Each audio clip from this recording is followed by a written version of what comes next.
Well, hey guys, we're in Isaiah chapter 40, verse 28. Here it is.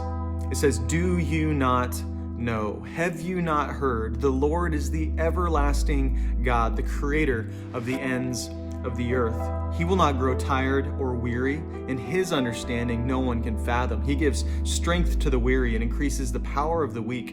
Even youths grow tired and weary, and young men stumble and fall, but those who hope in the Lord will renew their strength.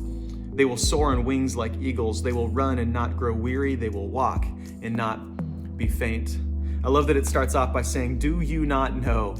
There's a challenge there, like, don't you realize? And in fact, earlier in Isaiah, we see the people asking this question about God, about there being one creator God. And really what Isaiah is dealing with is a bunch of people who we would call practical atheists. In other words, they might say that they believe in God, but as you live your life, and as we watch people walk out their life and their faith, we see they're actually living like atheists. Like there's not a creator and a being that's over all of these things, that has ultimately the sovereignty over the situations we find ourselves in and power over the struggles that we're in. And so he's like, hey, as I look at your life, it looks like you don't know that there is one God who is the everlasting, all-powerful God that goes to the ends of the earth. He gives strength to the weary and power to the weak. And one of the things we know is that sometimes we feel weak and we're dealing with some suffering.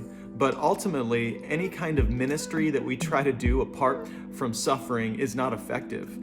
It's going to take suffering and giving something up to be able to be used by God in any profound way, which is the hope of all Christians, is to be used by God in the life of other people. And I love how this ends. It says they'll soar on wings like eagles.